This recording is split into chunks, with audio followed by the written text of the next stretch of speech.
और मध्य प्रदेश सरकार में वित्त मंत्री जगदीश देवड़ा हमारे साथ जुड़ चुके हैं, सीधा उनका रुख करेंगे। जगदीश जी, स्वागत है आपका न्यूज़ 24 मध्य प्रदेश छत्तीसगढ़ में। बड़ा सवाल, बजट आप सबने देखा, हमने देखा, किस तरह से मध्य प्रदेश के लिए कितने मायनों में यह फायदेमंद है?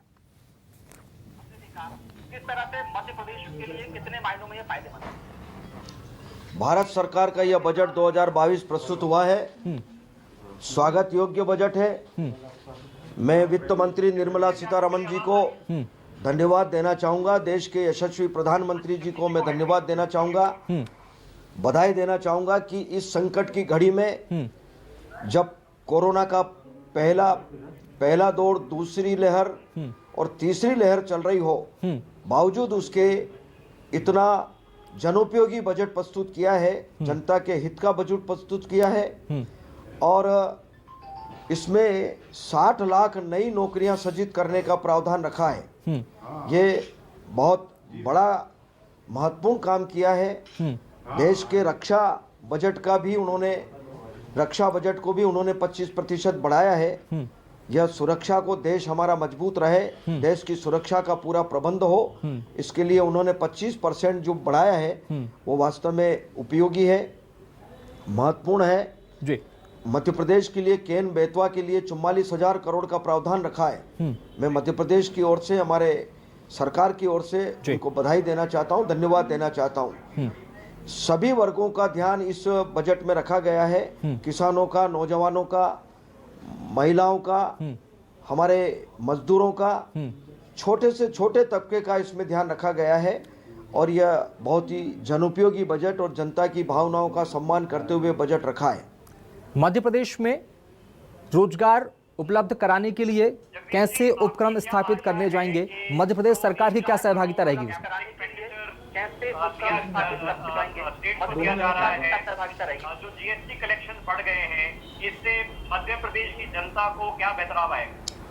निश्चित रूप से हमने जब भी विषय हमने रखा है, जीएसटी काउंसिल में भी हमने जब विषय रखा है तो मध्य प्रदेश को पूरी तरह से राहत उन्होंने दी है।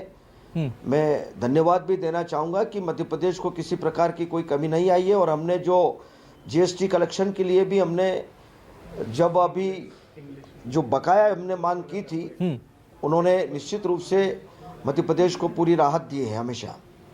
हमारे साथ वरिष्ठ अर्थशास्त्री कपिल होटकर जुड़े हुए हैं। होटकर साहब, वित्त मंत्री हमारे साथ लगातार बने हुए हैं, आप कुछ सवाल पूछना चाहे पूछ सकते हैं। आप मध्य प्रदेश में सरकार में क्या गंभीरता दिखा रहे हैं? कपिल होलकर साहब, अब करेंगे, मुझे लगता है कि बहुत गंभीरता से इस विषय को हम लेंगे और आने वाला मध्य प्रदेश का जो बजट होगा उसमें भी हम जो आम बजट जो ये भारत सरकार का प्रस्तुत हुआ है जी, इन सब बातों को ध्यान में रखते हुए भी हम मध्य प्रदेश सरकार का जो बजट प्रस्तुत करेंगे उसमें इन सब बातों का हम ध्यान रखेंगे। मध्य प्रदेश के लिए एक खास ऐलान किया है, तमाम राज्यों के लिए एक ऐलान किया है कि अब राज्यों को बिना ब्याज के कर्ज मिलेगा। इसकी कितनी आवश्यकता पड़ेगी मध्य प्रदेश सरकार को?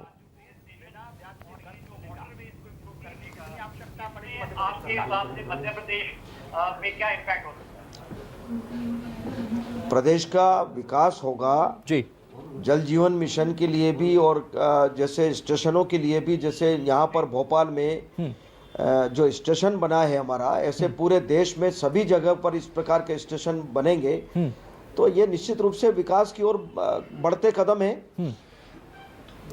80 लाख घर देने की बात सरकार ने की है गरीबों को। मध्य प्रदेश में कितना फायदा मिल पाएगा इसका? जो लोग सैलरी कमाते हैं उनके टैक्स सरकार ने क्या फायदा मिल पाएगा? मैं तो इतना कहना चाहूंगा कि अभी जो वर्तमान परिस्थितियों को देखते हुए जो बजट प्रस्तुत हुआ है वो स्वागत योग्य बजट है और आगे 25 साल का रोड मैप बना करके यह बजट प्रस्तुत हुआ है।